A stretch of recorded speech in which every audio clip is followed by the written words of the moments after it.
Continúen con la trivia, continúen ahí participando en estas preguntas que vienen después de cada programa. Bueno, el tema de hoy que nos convoca, la psicología, ¿no? La salud mental, las emociones, los estados, no solo en esta época, no solo en este tiempo que estamos viviendo confinados en nuestras casas, sino siempre. ¿Va de la mano o no va de la mano con la psicología y la religión? ¿Pueden ir juntas? ¿Van separadas? ¿Hay conexiones? ¿Qué las une? ¿Qué las separa? Tantos mitos que tenemos, aquellos que a veces por ahí accedemos a algún tratamiento o que tratamos de poder tener una salud mental un poco equilibrada. Bueno, ¿cómo la llevamos con nuestra fe? ¿Qué herramientas de nuestra fe también hacen a una buena salud mental? Por eso vamos a invitar a un psicólogo que se va a presentar, nos va a contar un poco en qué está, qué hace, a qué se dedica, recomendado por varios sacerdotes, amigos, que nos puede un poco compartir su experiencia, ¿no? De cómo a lo mejor encamina la fe y la psicología. Con muchas preguntas que nos han llegado también al Instagram, así que lo voy a invitar de lleno a Fernando para que empecemos a conversar. Esperen que soy todo, productor, todo, voy poniendo la música, lo voy a invitar a Fernando para saludar. Apago el cartel porque molesta. A ver cómo va. Fer, ¿cómo Hola, andás? ¿cómo andamos? ¿Bien? ¿Me ves bien? ¿Sí? Perfecto, por lo menos, y te escucho muy bien Bueno, ¿cómo estás? ¿Todo bien? también. Bien, muy bien, acá un poco llegando a la noche, previo al Día del Trabajador, en esta cuarentena. Así que muy bien, por lo menos. ¿Vos? Bueno, gracias por aceptarme este espacio de 40, 45 minutos para compartir un poco la vida, la fe, bueno, y lo que a uno también hace la vocación de cada uno. Contanos a todos los que no te conocemos quién sos, qué haces, a qué te dedicás, resumidamente, si querés. Sí, bueno, yo soy Fernando, es mi nombre, Fernando Ortonati, soy psicólogo y también soy profesor en filosofía. Bueno, he dedicado mi vida profesional, podría decirte, a esas dos cosas. En el área educativa he estado como profesor y estoy como profesor en este momento en la universidad, pero he pasado por otros niveles. Fui rector de dos colegios en un momento, apoderado legal de un colegio también, y hoy soy el representante legal, apoderado legal de los colegios del arzobispado, que son 10 y un hogar. Y, y como psicólogo hice mi camino, mi historia es un poco larga, así que después la hablamos, pero llegué a estudiar psicología después de ser profesor en filosofía, y desde que me recibí, allá hace varios años, eh, bueno, me dedico a la clínica, que es el espacio, así le llamamos el espacio en el consultorio particular en mi caso. Yo trabajo en ese ámbito hace bastante tiempo, haciendo diagnósticos, haciendo pericias, pero sobre todo atendiendo pacientes que van con alguna demanda, ¿no? Y de eso se trata mi vida profesional. Y a nivel familiar, estoy casado con Cecilia, tengo dos hijos, Valentino de 5 años y Guadalupe de 2 meses y un poquito más, casi 3. Y bueno, acá estamos en familia en cuarentena, así que esa sería como mi presentación, digamos, ¿no? Muy bien. Fer, cuando presenté la temática en el Instagram, bueno, surgieron muchas preguntas de muchas personas que vamos a ir contestando. También la gente, quien quiera preguntar, también en el vivo puede. Pero yo voy con una pregunta por ahí fundamental que siempre me he hecho yo. ¿La psicología y la religión, la psicología y la fe son cuestiones antagónicas o en algún lugar se pueden unir? Yo creo que, a ver, en primer lugar es como una pregunta compleja porque no es lo mismo la fe que la religión, ¿no? Eh, eh, la psicología tiene que ver con nuestra propia identidad humana, no es algo aparte, y la fe también. La diferencia está en que la fe es una experiencia regalada, es un don que no todas las personas tienen, y la vida psíquica atraviesa la vida de las personas y viven con eso, y si no, no podrían vivir como seres humanos, no podríamos ser seres humanos. Entonces, es imposible presentarlo como un antagonismo. Esa es una historia como bastante antigua, ya fuera de época, donde en algún momento se pensó que la psicología venía como a desordenar las cosas, porque es una ciencia joven y porque en algunos momentos algunas teorías o algunas prácticas sobre todo, más que teorías, ponían en juego algunas verdades de fe, ¿no? O por lo menos así parecía. Hoy por hoy esa creo que es una instancia superada. eh, no soy un especialista en teología, he estudiado teología, pero no soy un especialista en teología. Me pongo en ese lugar de quien sigue conociendo. Y, y no hay ningún tipo de incompatibilidad, al contrario. eh, una vida espiritual sana está sustentada en una vida psíquica sana, digamos, dentro de la estructura y dentro de, de lo que esté viviendo una persona, ¿se entiende? Es decir, cada persona es diferente, algunas tienen heridas que sanar, hay distintos recorridos, y la vida espiritual supone eso y va de la mano de eso, ¿no? Yo tengo pacientes de todo tipo, personas que creen, personas que no, eh, y, y en el caso de las personas que creen, la vivencia de su fe tiene que ver también con su salud psicológica, por decirlo de alguna manera, su salud mental, si querés, Kiki. Entonces, eh, no hay una oposición, digamos, que nos meta en un problema, como diciendo, bueno, o estás del lado de la psicología o estás del lado de la fe. Eso hoy sería un poco fuera de época, ¿no? ¿Sí? Vos como psicólogo, a medida que fuiste adentrándote en el mundo de la psicología, de la filosofía, supongo que también fuiste descubriendo algunas fortalezas y dificultades en relación con la fe. No sé si considerás que se fueron a lo mejor complementando. Mira, ¿vos me lo preguntás a nivel personal o me lo preguntás a Y, nivel... y no va personal. En mi caso, digamos, creo que, bueno, cada uno tiene su propio recorrido. Yo estudié en el seminario, estudié particularmente, tuve el recorrido de toda la filosofía y toda la teología. En mi camino de fe he tenido momentos de cercanía y momentos de lejanía. Así son los caminos de fe de las personas. Eh, Me ayudó mucho la práctica en la psicología a comprender y a respetar los procesos humanos, ¿no? Los tiempos de las personas, los recorridos, las heridas.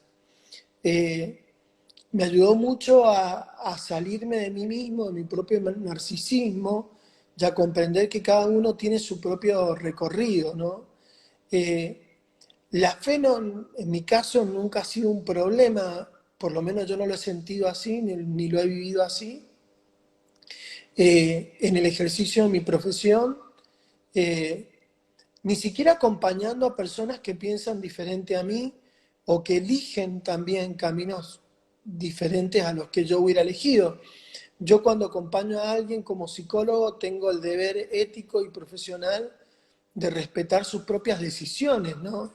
Ahí el otro va a escucharse y yo lo ayudo a que se escuche y que vaya hacia un camino hacia la cura, hacia la salud, hacia el bienestar. eh, y no por eso tiene que coincidir con mi proyecto de vida. En mi caso, la fe siempre ha sido una buena compañía.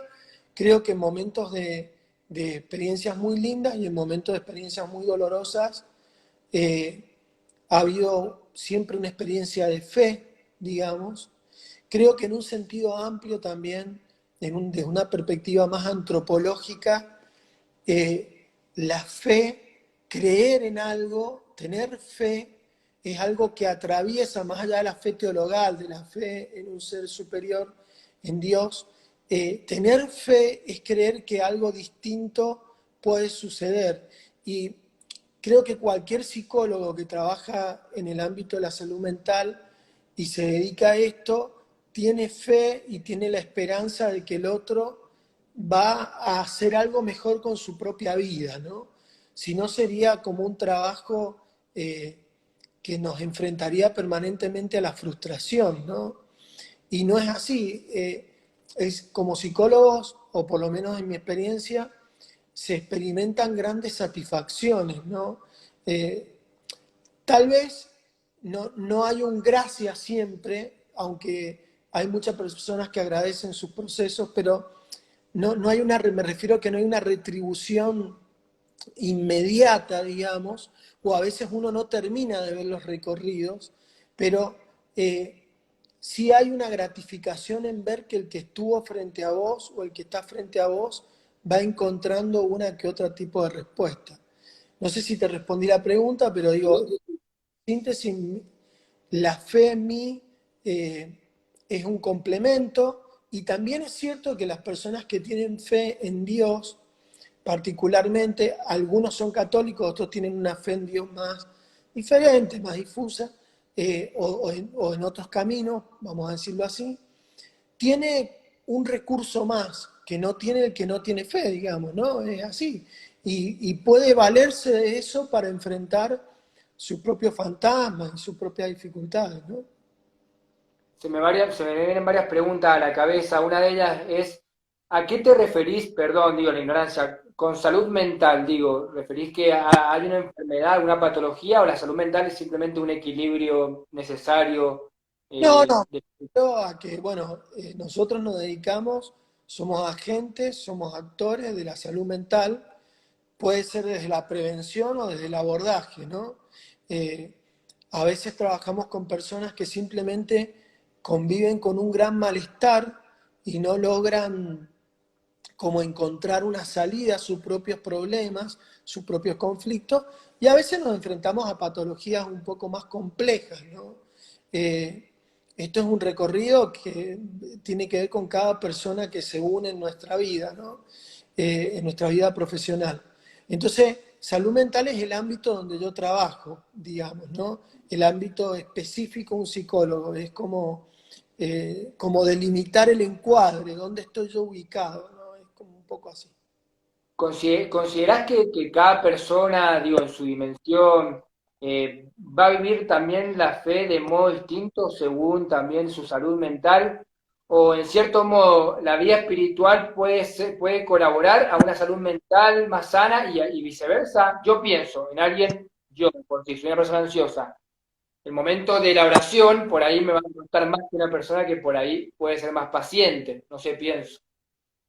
Sí, mirá, hay un cuento que la otra vez contaba cuando me hice un vivo con un sacerdote, que viene de unos ejercicios ignacianos, este cuento, que habla de que, lo voy a contar porque me parece que es muy breve, habla de la experiencia que hubiese tenido Jesús después de estar 40 días en el desierto, ¿no?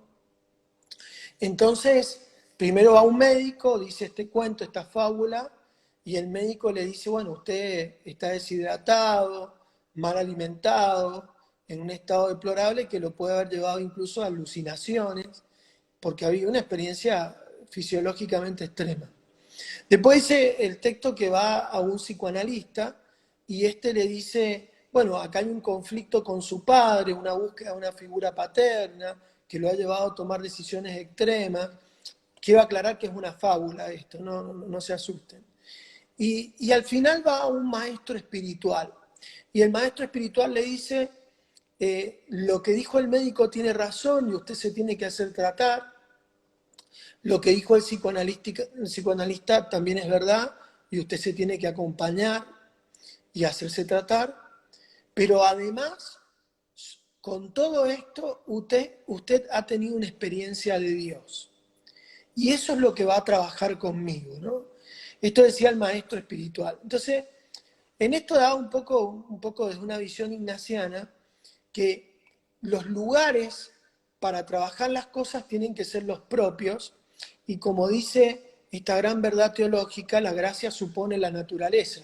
Es decir, no, si hay algo que yo psicológicamente no he trabajado, y sí, va a perjudicar mi vida, no solamente espiritual, va a perjudicar mi vida, digamos. También hay otras cosas que no tienen que ver con una enfermedad o con una patología, sino que tienen que ver ya con unas características de una personalidad. Esto es como sello, lo digo en un sentido sencillo para no entrar en lo académico, pero estos aspectos que nos acompañan a lo largo de la vida y que nos definen también. Y bueno, mi oración va a ser diferente a la tuya, porque primero tenemos experiencias vitales diferentes, recorridos diferentes, y tenemos un modo psicológico, por decirlo de alguna manera, por nuestra propia estructura, diferente de enfrentar la vida. Entonces, no es lo mismo una experiencia de oración en un obsesivo que en el que no lo es, pero tampoco una experiencia laboral es la misma. ¿Se entiende? Como para explicar. La vida espiritual sana supone una vida psicológica sana y puede llevar a tener un poco más equilibrada nuestra propia vida, sea la que sea, tengamos una patología o no. Y una vida espiritual que no es sana, que también las hay, puede perjudicar nuestra vida psicológica, porque también hay errores espirituales, hay lugares de equívoco, digamos, que producen mucho daño y el daño también se ve en lo psicológico, ¿sí? Es decir, que cuando se transmiten errores en la vida espiritual y esos errores se llevan a ser vivenciados, después empiezan a haber dificultades en la vida en general y obviamente en la vida psicológica. Nosotros separamos estos espacios para poder entenderlos, pero se dan en una dinámica como una unidad, ¿no es cierto? No es que yo pueda separar mi vida espiritual de, de mi vida psicológica, ¿no? Eh, la vida está atravesada por experiencias y así como hay experiencias de lo cotidiano, hay experiencias de la gracia en un sentido teológico. Entonces, esas experiencias enriquecen mi vida psicológica, pero no van a sanar lo que yo no quiera abordar y enfrentar, ¿sí? No Mira, sé si... justamente, sí, justamente en Instagram me hacían que te hiciera esa pregunta, porque lo mencionabas, era si considerabas que habían prácticas religiosas, no sé si llamarlo así, o vivencias espirituales que puedan dañar una salud mental. Justamente preguntaban eso. Yo no sé si el concepto de culpa, que por ahí es muy clásico y antiguo, tiene que ver con esto, la cuestión de reprimir cosas, no sé en qué lo notás. Mirá, yo creo que hay experiencias humanas mal llevadas que repercuten en la vida psicológica, ¿no? Eh, la culpa no es propiedad solamente de la religión cristiana, digamos, o de la religión judía, si querés, o de alguna que otra religión. La culpa es estructural al ser humano, ¿no?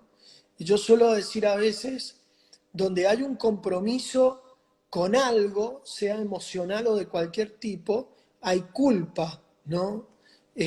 Una mamá siente culpa porque no le dedica el tiempo que necesita un hijo y a lo mejor no es tan así, ¿no? Entonces, eh, eh, por ahí la culpa religiosa, digamos, tiene que ver con una vivencia que yo tengo de la experiencia religiosa.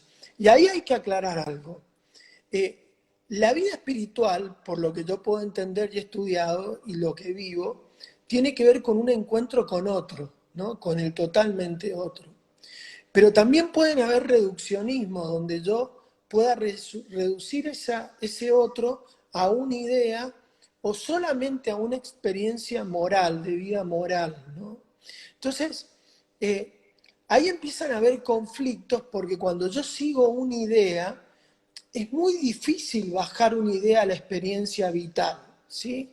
Entonces, en cambio, cuando lo que se pone en juego es la relación con otro, surgen cosas a partir de esa relación.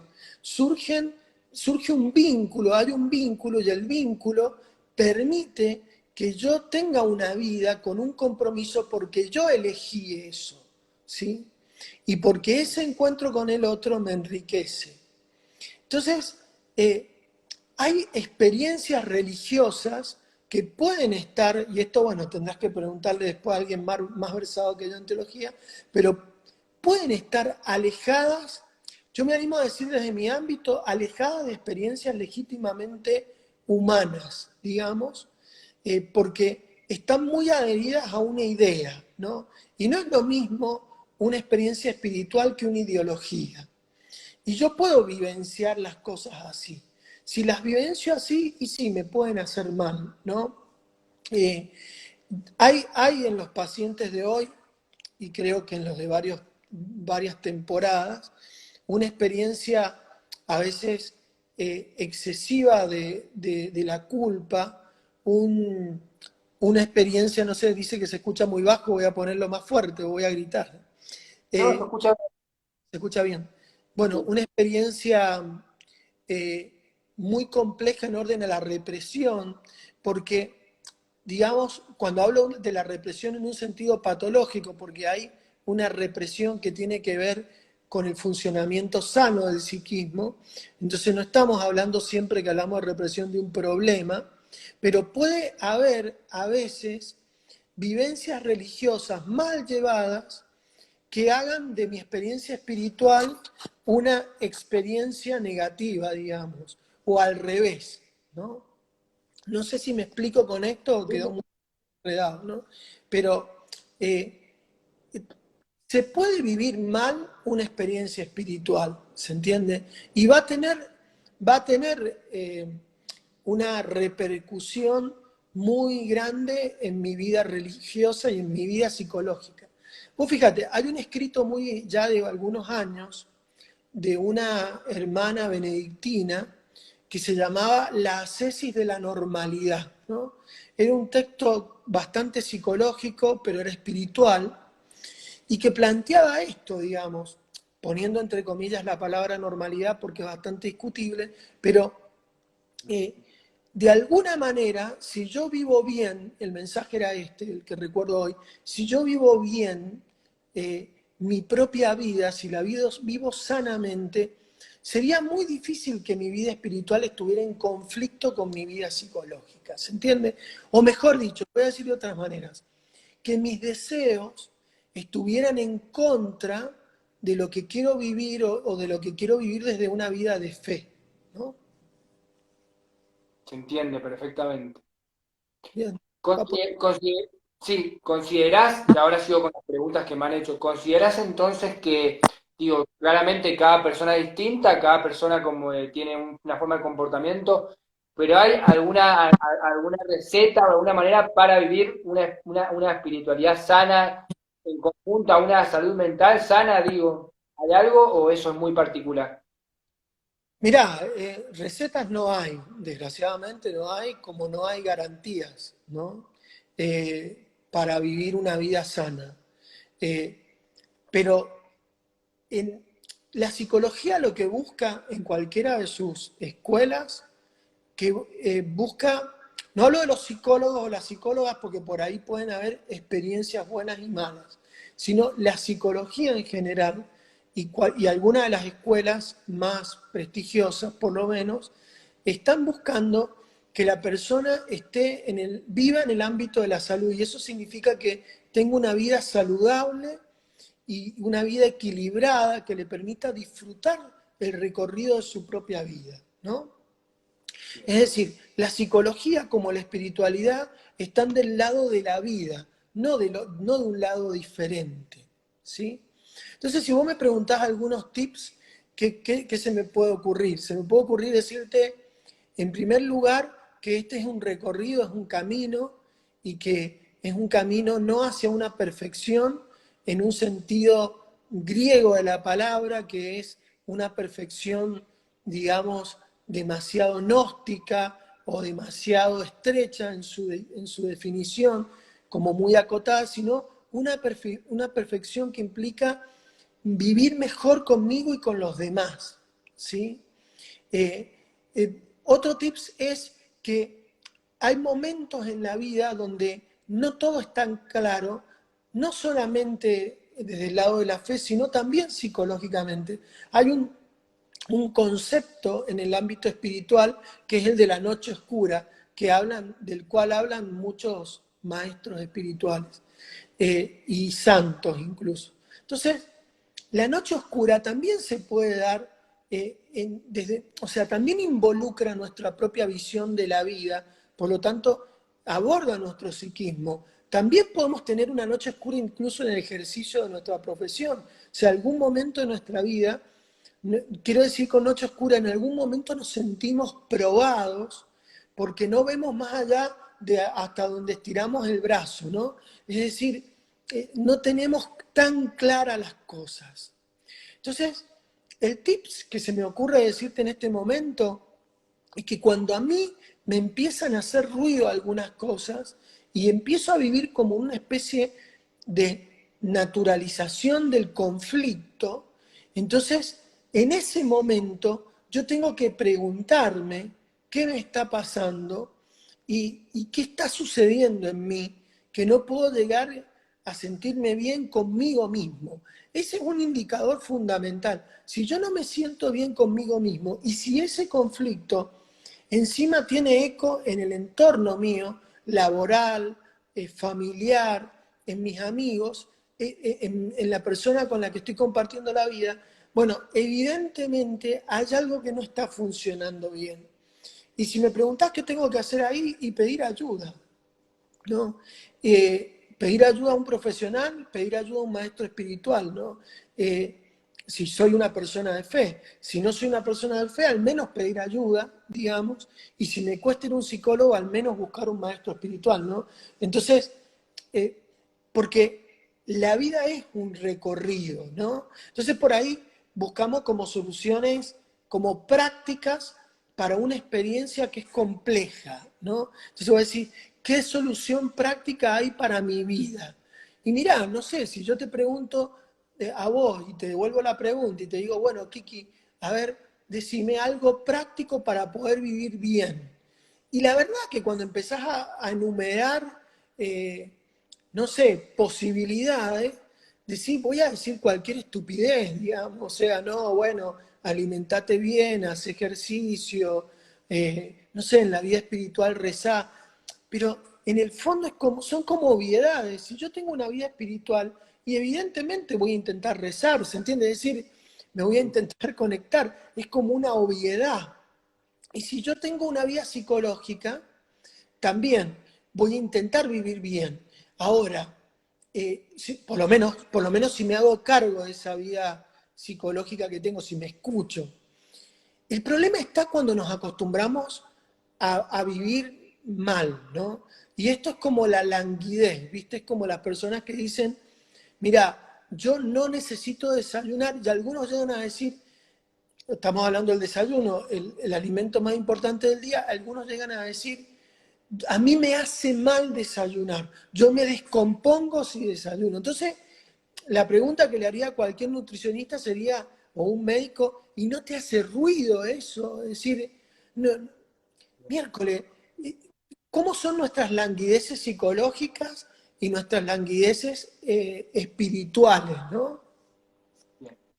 ¿Considerás que hay espacios o dimensiones, supongo que sí, que no van a encontrar respuesta en lo espiritual y hay que ir sí o sí a una respuesta psicológica? Digo, porque muchas veces uno trata también de buscar en un maestro espiritual respuestas que a lo mejor debe resolver en este camino que vos decís, en este recorrido que nos ayuda a lo mejor la psicología a encontrarnos con nosotros mismos.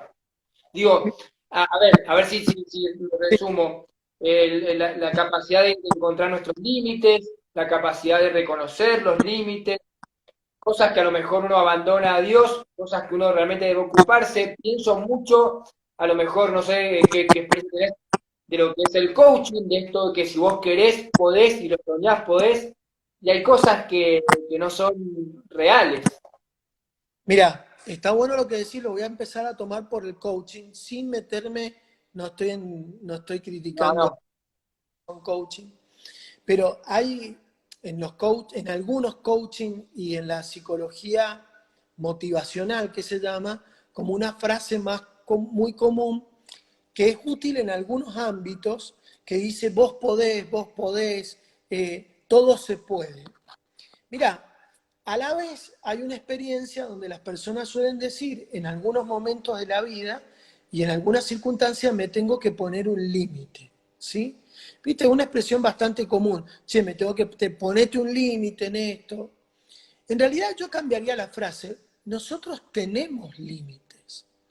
No nos tenemos que poner límites. Los tenemos que recordar. Y el límite más grande es una ley psíquica fundamental que dice que no todo es posible, no todo se puede. Entonces, si no todo se puede, yo tengo que apuntar a lo posible para el camino de la salud. Entonces, ahí respondo el otro aspecto de tu pregunta. Si alguien recurre a un maestro espiritual, el que sea, y trata de resolver desde allí sus problemas psicológicos, un buen maestro espiritual le va a decir lo mismo que en el ejemplo que te di al principio, y tenés que ir al que te tiene que tratar. Mira, tengo un problema hormonal.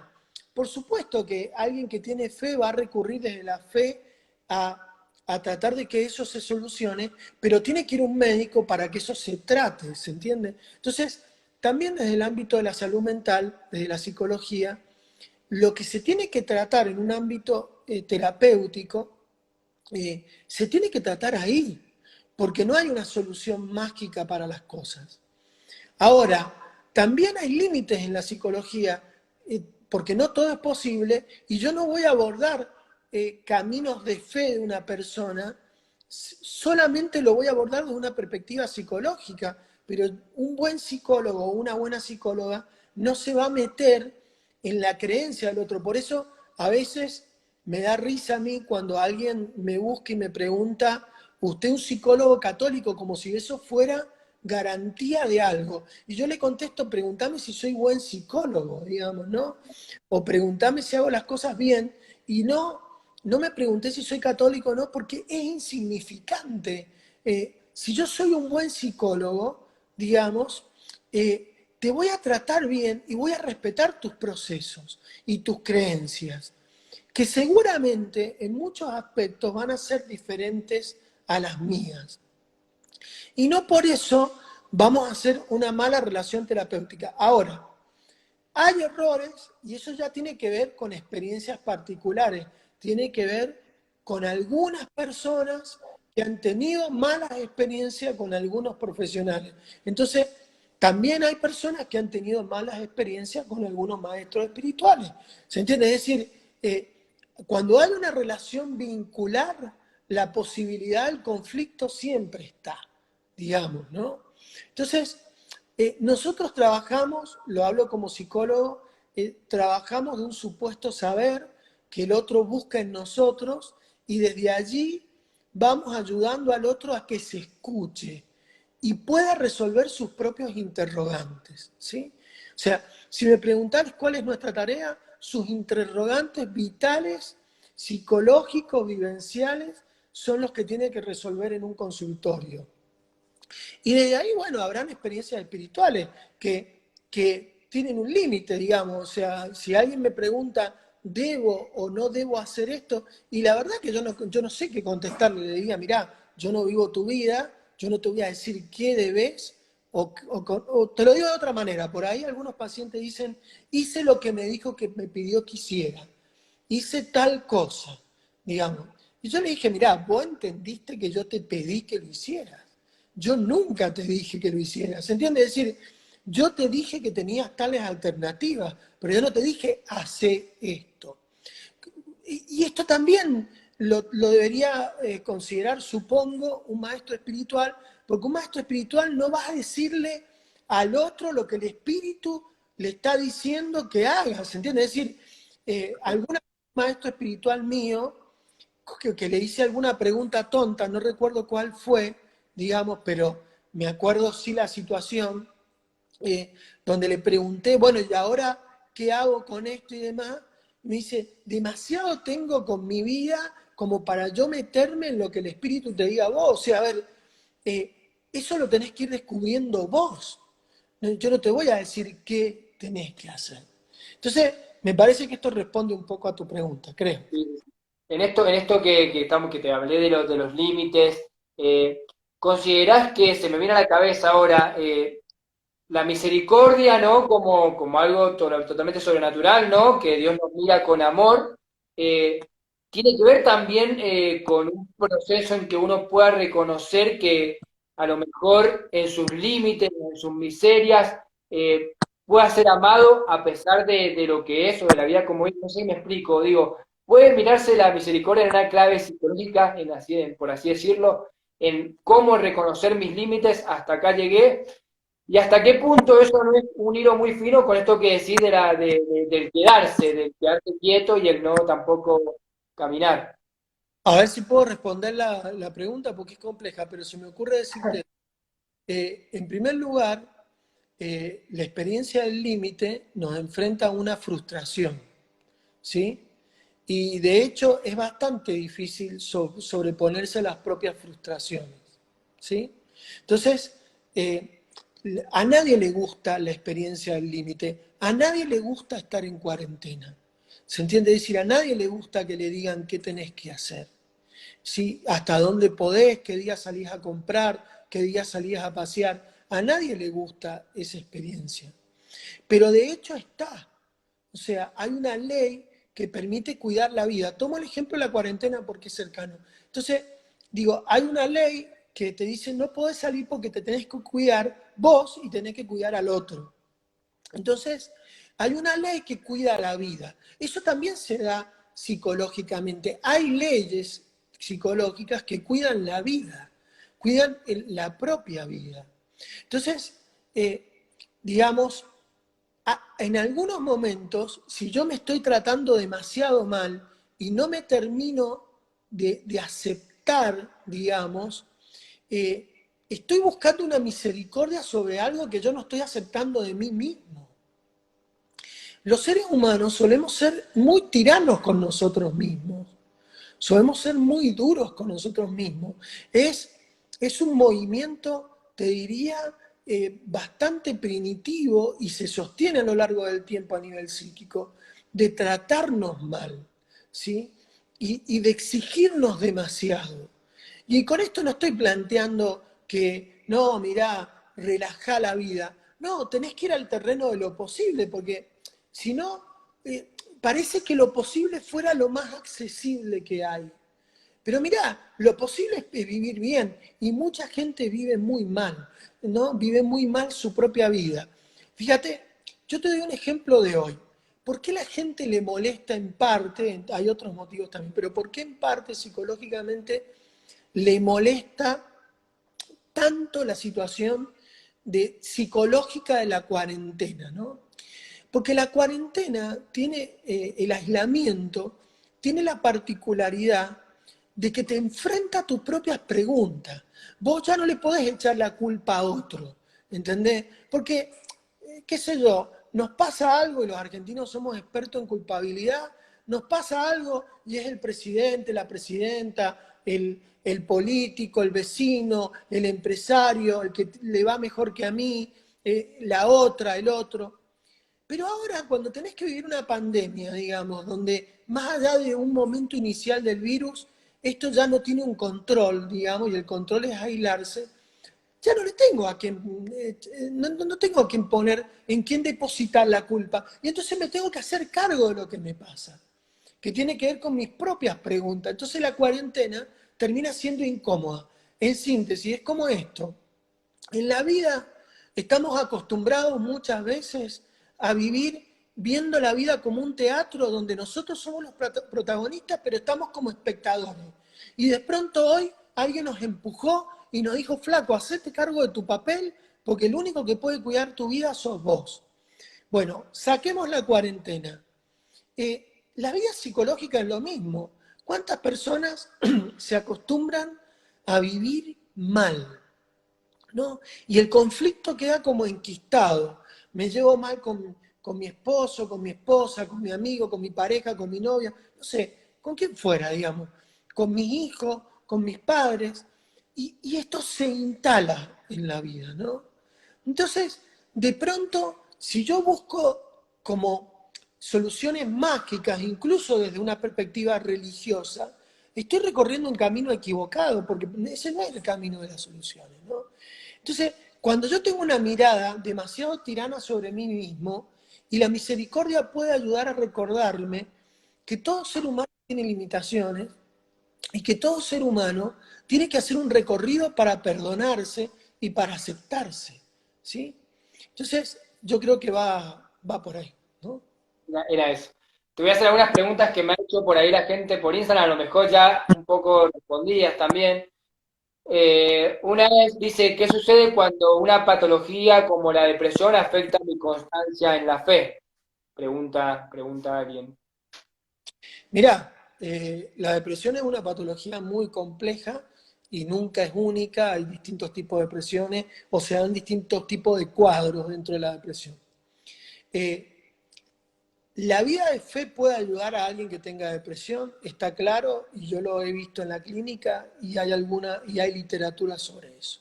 Puede ayudar y puede ayudar mucho, ¿sí? Lo mismo yo cuando tengo una patología tan severa, tengo que, digamos, buscar una ayuda, sea psicológica o incluso si es muy severa psiquiátrica, digamos, para eh, poder sobrellevar esto y caminar hacia la salud. Es muy amplia la respuesta porque es muy amplia la pregunta, pero si vamos al punto de la fe, y sí, le puede ayudar. Todo lo que sea un recurso, todo lo que yo tengo como recurso propio me puede ayudar a salir del lugar difícil en el que estoy. La fe es un recurso muy válido para muchas personas y por lo tanto sí, le va a hacer bien. Bien. Acá otra pregunta que hicieron totalmente distinta. Dicen, ¿el celibato es una opción sensata según la psicología? Supongo la ha preguntado algún religioso o algo. Mirá, es una pregunta que le tendrían que hacer un sacerdote, digamos, ¿no? Porque yo no soy célibe. Pero en principio hay personas célibes en las distintas religiones que llevan una muy buena vida y hay personas célibes en las distintas religiones que llevan una pésima vida, ¿sí? Eh, y, y algunos pueden ser consagrados y otros no, porque llevar una vida célibe no es propia solamente de un consagrado. Hay gente que no está consagrada, digamos, no es sacerdote, por ejemplo, y lleva una vida célibe o casta, además. Célibe y casta. Pero yo creo que sí, si alguien se dedica al ámbito de la fe, consagra su vida a un otro con mayúsculas, puede entregar totalmente su vida y puede hacer de su vida una verdadera entrega con pasión y puede ayudar a muchas personas desde ese lugar. Eh, a veces se piensa que psicológicamente este tipo de entrega es privativo de la vida religiosa, ¿no? Pero hay científicos, hay profesionales, hay investigadores, hay personas, maestros, médicos, docentes, no sé, se me ocurre, o cualquier persona que dedica su vida a eso y no forma una vida de pareja. Y no necesariamente eso es algo patológico, digamos, ¿no? Eso es lo que quiero distinguir. Ni tampoco tiene una vida como súper compleja por eso, ¿no? Un poco volviendo al principio, también para ya ir liberándote, nos preguntan también, la hemos respondido ya, si considerás que la oración y algunos ejercicios espirituales pueden ayudar a una buena salud mental. Lo dijimos, que sí, que se colaboran también, tanto la salud mental como una salud espiritual. Sí, sí, sí. Lo Y otra respondo. que, sí, sí, perdón. No, no, eso que lo habíamos respondido hace un rato, sí pueden ayudar. Otra que me han hecho, esto es mucho, me parece un poco más teológico, debe tener que ver también con el impacto que habrán tenido los apóstoles al momento de ver a un Jesús resucitado, una experiencia sobrenatural. Te preguntan si los milagros de Jesús es una realidad teológica o un evento psicológico. Me parece que eso no es No de tu sé, ámbito. yo lo que te puedo decir, digo, cuento una experiencia que no revela ninguna identidad del paciente, porque lo voy a decir de un modo muy abstracto, pero en algún momento tuve un paciente que falleció ya porque tenía una enfermedad terminal, ¿no? Y este paciente dijo en varias de sus sesiones que tenía fe, digamos, de que, porque iba a ser abuelo o abuela, digo, para no decir si era hombre o mujer, iba a ser abuelo o abuela, pero eh, eh, no sabía si iba a llegar con vida a ese momento. Entonces, esa persona dijo, yo tengo fe y sé que la fe me va a ayudar a poder ver y disfrutar algo de su nieto. Y vivió hasta los 4 años del nieto, ¿no? Entonces, no quiere decir que la fe no ayuda. Yo creo que la fe ayuda mucho, digamos, y por eso no abandonó su tratamiento que implicó enfrentar una enfermedad terminal y en la última etapa del tratamiento enfrentar la muerte, ¿no? Que es bastante complejo, ¿no? Psíquicamente hablando. Entonces, prepararse para ese momento de despedida, que es algo que sucede cuando se nos anuncia una enfermedad que es terminal, digamos, que a quien le pasa eso y entra en una parte terminal de una enfermedad, me amplío un poco para explicar el ejemplo, tiene que, digamos, como encontrar respuestas, tiene que prepararse para eso, porque se encuentra con el límite más grande, que es la muerte, digamos, ¿no? Si hay algo de lo que no tenemos un registro, es la muerte, pero sí tenemos el registro de la muerte de otro y sabemos que la vida se termina, ¿no? Entonces, ¿qué te quiero decir? Que la vida de fe ayudó a esta persona, digo, un caso que yo acompañé, debe haber otras experiencias en otros colegas quizás que estén escuchando, pero ayudó a esta persona a poder elaborar su tiempo de despedida y también le ayudó a transitar mucho más de la vida de lo que esperaba, ¿no? Entonces, eso no quiere decir que el que no tenga fe queda en un lugar de desventaja, ¿no? No estoy apuntando a ese tema. La fe es un recurso, es un regalo, es un don. No se puede señalar a alguien, mirá, vos no tenés fe. Digamos, es algo que lo puede tener alguien y también puede no tenerlo nunca, pero el que lo tiene una oportunidad, eso está claro, ¿no? Lo que sí tiene que quedar claro también, que las verdades de fe y las preguntas de fe no son las preguntas que se trabajan en un consultorio, digamos, ¿no? Sino que la trabajarán con la persona apropiada que pueda responder a eso. Sí, por ahí, al ser todos una sola persona, cuesta por ahí dimensionar qué corresponde a cada cosa, pero está bueno un poco también salir de esta nebulosa, bueno, que hay cosas que se resuelven en la vida espiritual, cosas que se resuelven en la vida psicológica. Te voy a hacer dos preguntas que le hago a todos los participantes, totalmente fuera de tema. Una, porque para este programa habla mucho una persona. ¿Qué le pones al Pancho? ¿Cómo que le pongo al pancho? Mayonesa nada más. Vale. Y armame un equipo de fútbol con 5 santos. 5 santos, no, me mataste. No se me ocurre eso tan rápidamente porque tampoco soy tan futbolero. Pero sí te digo un par, digamos. Yo Sí. creo, yo creo que pondría de delantero a San Ignacio de Loyola, digamos. Al arco, porque era gordito, lo pondría a Santo Tomás de Aquino, digamos. Ah, Eh, bueno. San Agustín estaría para tirar los centros. Y, y bueno, como fueron jóvenes y fueron mujeres, para que no quede un equipo machista, digamos, y fueron jóvenes que dieron mucha sabiduría en lo espiritual, pongo a Santa Teresita de Lisieux y a Santa Teresa de los Andes, que está cerca. Con eso tenés Muy un bueno. equipo, pero con un delantero Equipazo. como San Luis, como digamos San Ignacio Loyola, creo que más de un gol sacamos, ¿no? Así que creo que va por Bueno, ahí. me quedo con algunas cosas, con esto de reconocer los límites, me quedo con esto de reconocer también las etapas oscuras que hay en nuestra vida, también reconocerlas como oportunidades, que la fe es una oportunidad, me quedo con que cada cosa en su lugar y te invito a que nos quieras dar algún mensaje ahora en este tiempo de cuarentena. Yo vi que todo el tiempo posteas en tu Instagram algunos mensajes que nos ayudan un poco a vivir esta etapa. ¿Qué pensás de aquellos que dan recetas, que hay que ponerse a hacer ejercicio, que hay que levantarse temprano, que hay que hacer esto, o que uno sea libre en realidad en este tiempo? No, mirá, yo creo que la rutina está bien, digamos, ayuda a distinguir las horas del día y los días de la semana. está bueno que mañana, que es 1 de mayo, sea un feriado y se parezca a un feriado, digamos, y lo podamos festejar. Está bueno que un día laboral sea diferente, aunque labure desde casa. Eh, pero recordemos algo, las recetas nos sirven como para orientarnos, digamos, ¿no? O sea, yo te tomo una agenda, ¿no? Que tengo acá una cerca.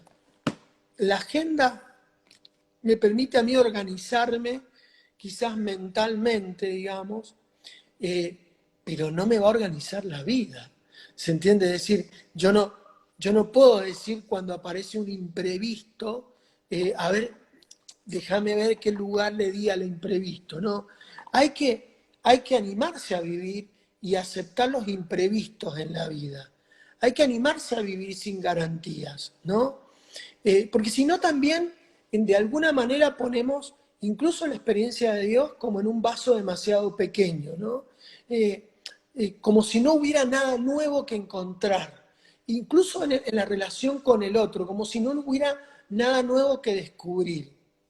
Yo lo que recomiendo en este tiempo de cuarentena es que las personas se animen a hacerse sus propias preguntas y a respondérselas, a que busquen respuestas, que se hagan cargo. Este es un tiempo donde la historia nos ha invitado a ser responsables de nosotros y del otro como nunca. O sea, nunca, porque todo el mundo, en gran parte, tiene que estar preocupado por sí mismo y a la vez por el otro, ¿no? Y eso requiere mucha energía, mucho esfuerzo psíquico, mucho tiempo. Entonces, también la pandemia y la cuarentena, dentro de su dolor, del dolor económico que va a causar y que causa hoy, de las dificultades que ha generado, de las pérdidas que están sin, digamos, dejar de lado eso que es grave, eso, sin embargo, nos tiene que invitar a replantearnos cómo vivimos nuestra propia vida. O sea, si nosotros atravesamos una pandemia y una cuarentena y no nos preguntamos cómo estamos viviendo nuestra propia vida, hay algo que dejamos de lado, ¿no? Y si algo me hace ruido, pedir ayuda. Eh, Si yo soy consciente de mis propios límites, pedir ayuda no es tan difícil. O sea, le pido ayuda a un profesional, le pido ayuda a un maestro, le pido ayuda a un amigo. Siempre hay alguien cerca, a un familiar, que me puede tender una mano. En este tiempo sería el codo, pero me puede dar algo de lo que tiene para darme. Entonces, pero eso tiene que ver con la experiencia del propio límite. Es decir, con la experiencia de decir, ¿sabes qué? Mi vida se puede terminar y entonces la tengo que cuidar. Y cuidarla no es solamente lavarse las manos. Cuidarla es cuidarla de acá y cuidarla de acá, ¿no? Yo creo que eso es el mensaje que se me ocurre, no sé. Yo también estoy atravesando la cuarentena y también voy descubriendo qué puedo hacer y qué no. Entonces, recomiendo una película que hoy está de moda, que es vieja, digamos, pero está bueno tenerla en cuenta para pensarse, aunque no tiene que ver con lo que pasa, pero se asocian muchas situaciones, que es El Día de la Marmota, ¿no? Recomiendo esa película, El Día de la Marmota, para que se pregunten un poco, bueno, ¿cómo tengo que hacer para vivir estos días tan repetidos? ¿No? Fer, muchas gracias por este espacio, gracias por tu testimonio y por compartirnos algunas palabras. De verdad, muchas gracias. Bueno, no, gracias a vos por invitarme, Kiki. No conocía, me puse al día con tus programas en estos días. Ah, Y muy la lindo. cuarentena hizo esto y hizo esto. Ah, Hizo el bueno. programa y la pelada. Así que bueno. Así que nos estamos conociendo. Gracias por la invitación. Ha sido un placer para mí, ¿no? Y que pueda ser que les haya hecho muy bien a los que están del otro lado. ¿Mm? Dale, gracias, Fer. Un abrazo. Un abrazo. Bueno, ahí pasaba Fer con unas cosas, la verdad que me quedo con esto, ¿no? Con que la fe es un regalo, es una oportunidad, nuestros límites, la oportunidad de que Dios nos mire con misericordia, pero primero nosotros, aceptarnos, así que me quedo con eso. Mañana, Ruli Montoya del Consejo Interreligioso, hablar un poco de ecumenismo y de diálogo interreligioso. Un capo experto en la materia, muchos años desde el catolicismo, dando esta mano con nuestros hermanos de otras religiones. Así que lo esperamos mañana a las 22:30. Sigan con la trivia ahora de Carlos Acutis para ver quién se lleva el de Horayola, Bailar con la Soledad. Veamos la película que nos recomendó Fer y los veo mañana a las 22:30. Ya casi llegando al final de la tercera temporada, ya nos quedan pocos capítulos. Muchas gracias y nos vemos mañana.